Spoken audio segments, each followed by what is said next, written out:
tingin niya yung kailangan mag-step up. Wala siyang binigay na pangalan, pero mukhang may pangalan na umangat mag-isa. In addition, it's usually what? The gold laners and the junglers na parang dun mo i-build yung composition mo. But for some reason, when you take a look at how Aurora is starting to build their lineup, starting to do their draft, parang laging si Yue yung finishing touch, especially during that game number 3 where he utilized that Aurora ultimate para matapos yung laban na yun and to catch maybe 2 to 3 heroes. So even now, right, we haven't really seen a Yue ban from the side of Falcons AP. Bren, they're still gonna continue what they've been doing a while ago, pero yun yung parehas. Suyu pa rin. Basta nasa red side ang Bren, you remove that newest hero. And alam mo, ang ganda ng ginagawa dito ng Aurora MLBB. I think na-highlight natin ito enough nung game number 1. Yung Luyi nitong si Few yung nagpapanalo. So for the past 2 games, yun yung pinupuruhan ng Aurora. At ayun na nga yung Zushin first pick. Ginawa din nila ito kahapon na I guess isa sa mga safe na pick nila dito sa blue side.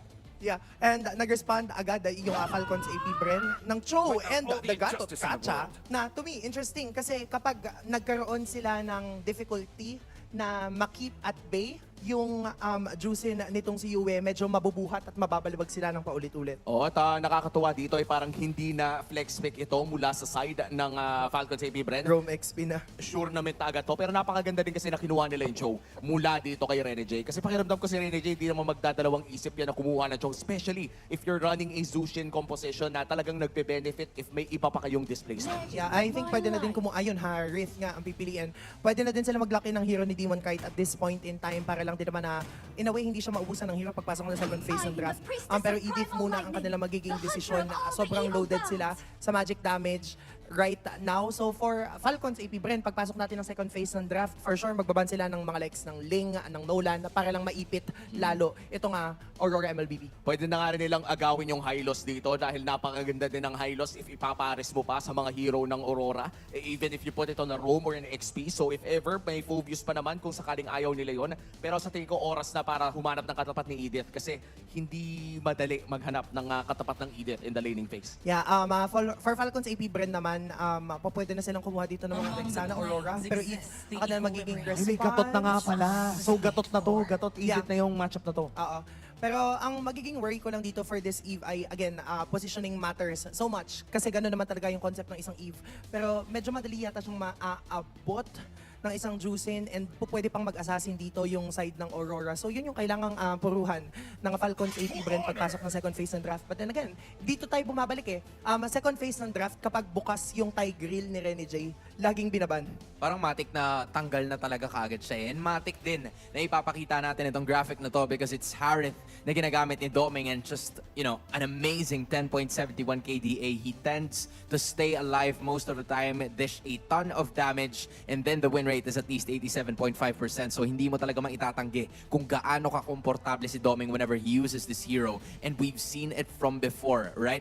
In terms of like the execution ng Aurora, nakuha na naman nila yung gusto nila. Gaya ng sinabi ni Auntie kanina, prioritizing Yue again. And then all of a sudden, just leaving a lot of heroes para kay Demon Kite at kay Kyle TZ kasi ngayon pa lang sila nagsisimulang mag-ban. Oo nga, and when we look at the Harith coming in from Doming, ito yung masasabi natin na reliable talaga. Ito yung early to the mid pa lang for some reason, eh, kadalasan nakakakuha siya ng kung hindi man competitive edge ay napakahirap niyang patayin. I think that's one of the best parts dito kay Doming, no? Niloloko natin or parang tinitrip natin natin yung pal-Doming, regardless kahit ang mangyari kung kuha ng pera. Pero isa sa mga nagiging rason kung bakit nga ba siya napapaldo ay yung kakayanan niyang manatiling buhay in the early game. Oo, sobrang laking bagay nun. Inisip ko if possible bang mag-Alpha Rafaela dito yung koponan ng Aurora MLB para lang may pantaka sila dun sa real world manipulation na nagmumula kay Few doon sa Eve.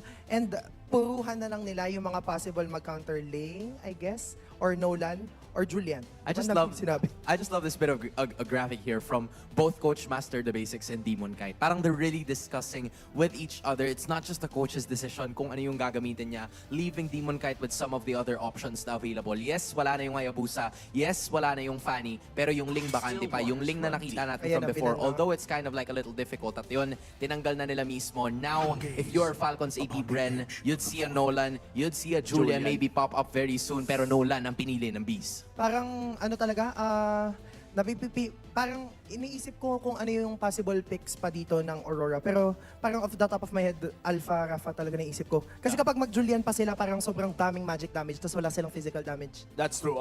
Medyo kailangan nga talaga nila ng physical damage dito. But regardless, kahit sinong ipili nila sa kanilang jungle, importante na masagot na nila yung tanong, ano bang gusto nila? Takasan yung real world or harapan yun ng head-on? At mukhang ang magiging ngayon na nga, sakto-sakto. Alpha Rafaela locked in for the side of Aurora MLBB. Oh, wow. May panakas na sa real world manipulation. Grabe. Ano ba? Wait lang, naano ako kasi Sige, go. Continue, girl. Tuloy tayo dito. Gold lane matchup for Falcons, AP Bren. Pwede sila mag-Lunox if they want, pero hindi ko nakikita pa si Super Marco ata mag-Bruno. Pero Lunox, Clint, Moskov ulit. Open. Actually, no, nakakatawa in this series na ang dalas na o-open ng Moskov doon sa pinakadulo, I guess hindi na ganun kataas yung priority ng mga teams dahil nga sa dinami-dami ng ating mga power picks and combo picks na rin sa ating meta. So, ang nakakatawa dito for this game number 4, this is already 4, right? Or 3 na to?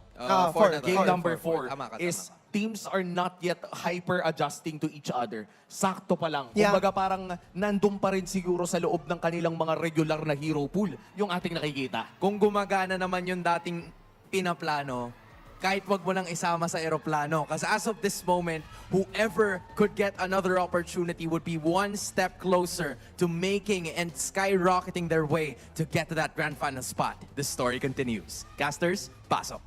Ipagpapatuloy na talaga natin ang kwento ng Best of 7 series na ito. Lamang ang Aurora MLBB at dito sa Welcome to puntong ito Mobile ay Legends. ibabalik nila ang Alpha.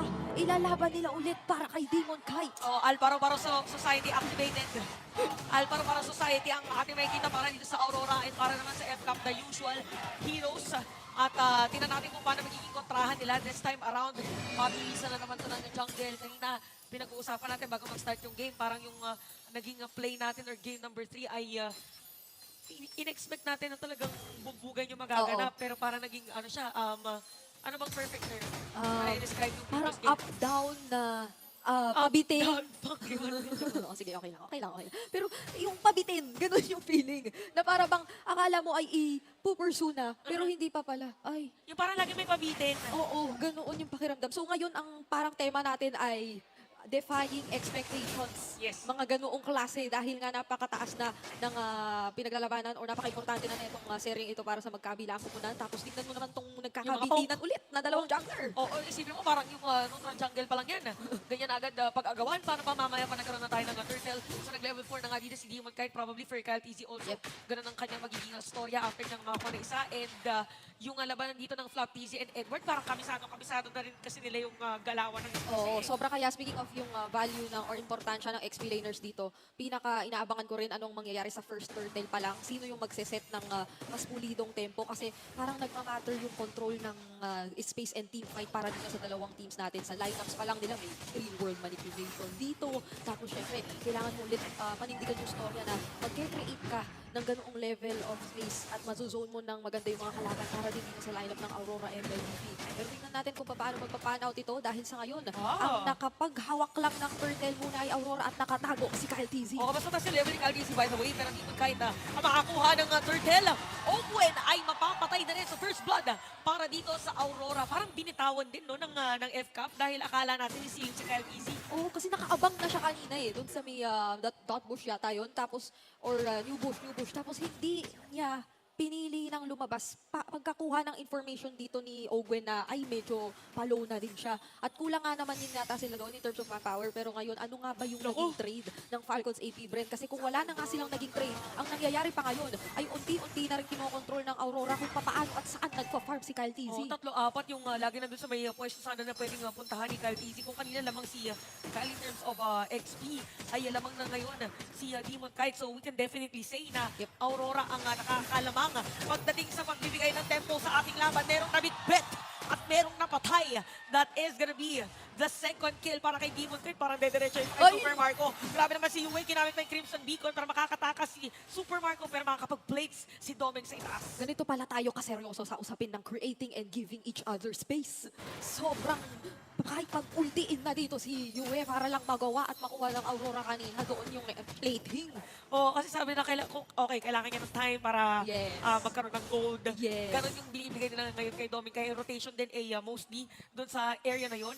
And speaking of gold, rather, lamang si Doming ng hundreds against Moscow. And crucial yun, di ba? Pag early game. Diba, parang pwedeng makita na naman ba natin na magre-rely na muna mo sa split pushes ang Moscow dito kagaya nung naging unang beses na nagtagpo yung ganitong senaryo. Pero kanina kasi naging unsuccessful yun na para bang minadaling tapusin. And ilang beses na natin nakita throughout the playoffs na pag nagka-access na sa base yung mga teams ay minamadali na nilang tapusin. So tingnan natin kasi ito na ang pangalawang turtle ng ating laban. At muli ay kontrolado ng Aurora yung turtle pit at makakalapit pa ba ang Falcon sa Brand dahil mukhang hindi na. Parang ibibigay na naman ulit. Ginamit din ni Demon kahit yung kanyang ultimate. Tapos after nung pagkakakuha na yun ay tutuloy ulit yung side ng Aurora doon sa pagpunta sa mga pwesto ng FCAP. Malaking factor talaga din yung pagkakaroon ng Rafaela. Parang Oo. hirap pigilan nung Rafaela, yung Alpara Society. O, silang Oo. tatlo yung magkakasama. Actually, gusto ko nga isama mo na dyan si Zushin eh. Ay, hindi, kasama nga pala siya. Kasama talaga siya. Kasi, Siya yung paru-paro eh. okay, Paro Society. So, si Rafaela pala yung Si hindi kasama. Alpha. Si Rafaela pala ang hindi kasama Oo, dito. kaka-recruit lang Okay, sa sige, kanya. kaka-recruit lang sa kanya. Pasensya na. Pero ang punto natin dito, hindi lang siya. Zushin, Rafaela, parang ang hirap pagsamahin. Tas choka. Parang lagi at lagi kang masascout at mauunahan kagaya ng nakikita natin ngayon. Kasi Grabe, space. hindi nga naghihiwalay si Yue at saka etong si... Demon Knight. Tsaka si Rene Rene J. O nga, yung society. Oh, the society is lurking dito sa pwesto ng side ng FCAP at napakahirap na talaga para rin sa FCAP na gumawa din ng play. Ang kinagadahan siguro is continuous din yung nagiging farming Yes. ni Kyle TZ. Pero kung titignan natin ngayon, meron naman binubuhat. Ayun naman yung papok-pok Oh. na ginagawa dito ni Yue. Napakahirap ng gumawa at gumalaw dito kung ikaw ang Falcon sa Brand kasi hindi na nang hihinayang humarap ang Aurora MLBB pero nilatag na nga yung real world Itutuloy ba nila ito into a team fight kasi grabe sino mo si Yue nasa Gately lang. Nasa Gately lang! Oh, ginamit na yung Crimson Beacon, kaya mapapflicker din si Yue. I see you. Siya pala yung nag-force ng mga flicker doon, pero nga di mo kahit pasok na. Mamunang buhay ng mga players sa side ng FCAP. Ay. Pero di mo kahit mapapatay full 3 hit lang si Super Marco. Edward dito naka-primal prat na. At mukhang mapapatay na rin si Flapizzy. Edward with a triple kill. Tatlo ang nakuha at kumonekta ang Spear of Destruction pero hindi naman na yata tutuloy si Super Marco. At grabe yung dilema na meron ngayon yung mga frontliners ng Falcons Mahirap AP talaga. Bren. Sobrang laking problema na haharap ka sa isang Zushin na hindi na nanghihinayang sa Crimson Beacon Lantern Flares niya. Tapos meron pang Rafaela dito na kapag gusto mo man mag-out, ide-deny niya yun sa'yo. At pahihirapan niya kayong gumalaw doon sa team fight. Tapos ang glowing one pa ngayon. So habang naka-lantern flare ka, parang continuous lang yung sunog sa'yo. Oo. Na parang aray. Kasi habang tinatamaan ka, parang ganun yung mangyayari. So, ma-force din ng mga players ng FCAP na talagang palayo lang yung kanilang gagawin. Pero tingnan natin kung paano magiging pang-kontra dito sa side ng FCAP this time around dahil lumalaking kalamangan ng Aurora 3K gold lead and even though may nakapag-build na rin ng another item. Merong Siva laban kay Yue after the Guardian. Di mo kahit makakakuha ng turtle at magpupula sa mga players ngayon. Even Kyle TZ ay ma-force na rin na umalis. Yue is gonna be down at si Flap TZ mapapadown na rin.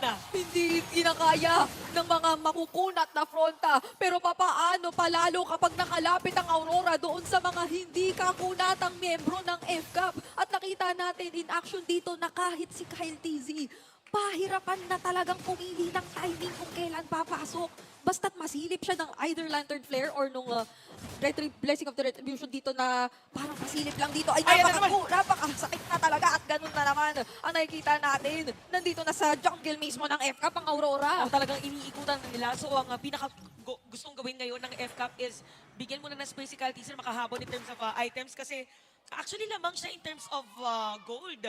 Laban dito kay Demon Knight. So probably gusto lang nila manalo na isang team fight or isang magandang setup play lang ang kanilang inaantay.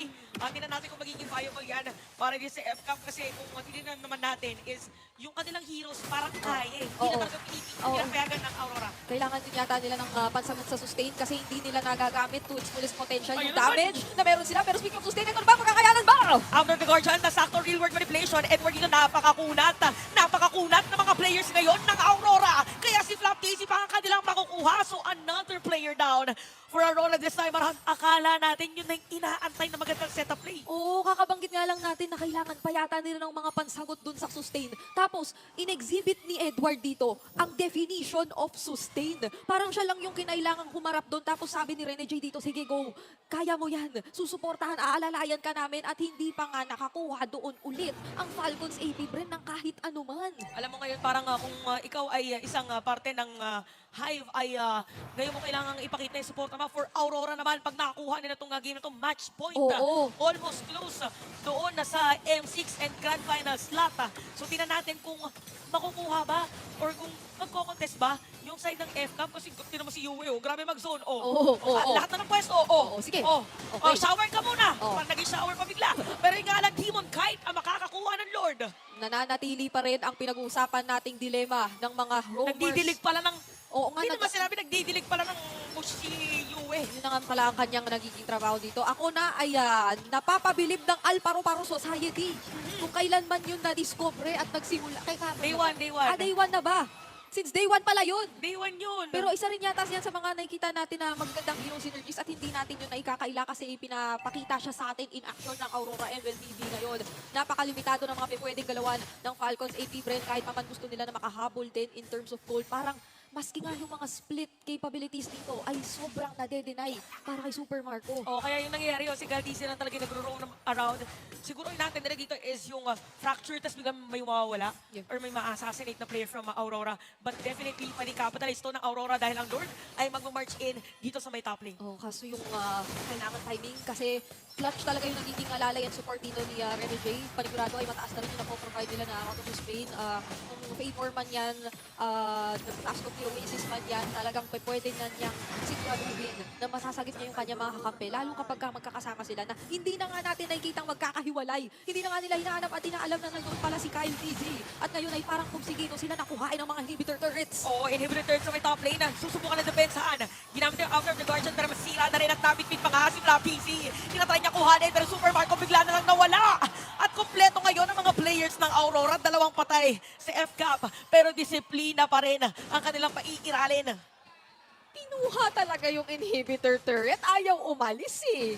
Kailangan makakuha daw muna nila yun kahit bago pa man silang talagang umalis at makapag-angat pa ng ibang waves. Pero tingnan mo, gusto lang pong pwesto ng onti ni Ongwen. Nahanap na naman siya noong mga paro-paro. At sabi natin, ay isang tore lang ang gusto kanina. Hindi pala joke lang yun kasi lahat ng inhibitors ay pababagsakin na rin pala ng Aurora. Grabe, sobrang hirap nito ngayon para sa FCAP. 9.5k gold lead para sa 12-minute game time. So imagine, even Yue ay isa lang yung hindi nadiligan dito na or naiangat na player from FCAP. Oo.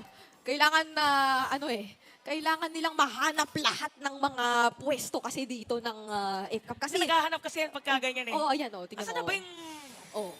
Di ba? Si Ogo, hindi na naman. Anong oras na ba? Anong oras na ba? Parang 7:25 PM fresh ka pa ba challenge? Parang ganun yung ginagawa ni Yue ngayon eh. Pero yata ito yung tipong pagka-fresh na gusto kasing mangyari ngayon na parang hindi na makaporma talaga ang mga Falcons AVP na makahanap ng mga pestuhan kasi syempre yung angat at angat dapat etong sina Ogwen kung pwede lang kasi pag si Flap dito Sila nabubuhat eh. pag si Flap dito ayan hindi na nga rin niya magagawa yung siya muna yung mag-avatar of Guardian kasi finals na. So ibig sabihin -1 ngayon na pagdating sa skills na sisilipin pa ni Edward kung nasa si Caldizi, eto na ba yung Lord na kailangan ng Aurora walang magko-contest para dito sa ating laban. So again, sira lahat ng mga inhibitor turret. Yep, at naging choice na lang din talaga rito ni Ogwen na sige, samahan na lang si Super Marco for once ay magawa naman natin na makapag-split shot, makakuha ng mga trades na turrets kasi hindi nga niyan nagagawa din yun. Magmula pa kanina, nabanggit na natin na parang si Kyle na lang muna yung gumagawa pero ultimo si Kyle ay hahanapin pa! Napaka-crucial yan kasi meron pa Lord yung Aurora so hinahabol siya kayo, nag-flicker pa si Edward. Kamuti ka na makakauwi pa. So yung Lord sasalubungin din dito ng FCAP. Pero medyo kulang pa yata sa damage dito para mabilis na madedepensahan sinong sasalubong dito ngayon. Pero Minion Wave sa may bottom lane. At ginamit na rin dito ni Doming yung kanyang Azaman Force. After the Guardian, pero sinalubong na naman. Dito ni Doomwood Kite. Flank is gonna be down. Open ngayon, unti-unting mawawala ng buhay. Mag-flicker out mga kapit sa depensa. Sabi dito ng FCAP. At buhay pa rin sila. Buhay pa rin sila sa threat na ginagawa ng Aurora. Pero hindi daw papayag. Yung Aurora kasi meron na naman silang Minion Wave. Ano na yata inaantay nila? Bigla na naman face lock. Dito si Doming, the next standard. Match point for Aurora. kaya nang tapusin. Aurora MLBB secures the match point at nagdiriwang ang lahat ng Auroras ngayon. Nakatayo na rin ang Ilana dahil talagang nakakapanindig balahibang performance ng Aurora ngayon. Isa pa ang sigaw ng mga Auroras at isa pang pagpapaliwanag mula sa Infinix Game Tambayan ang ating pakinggan. At gaya ng kanilang sinabi, ano ulit yung sinisigaw? Ano ulit yung sinisigaw? Grabe.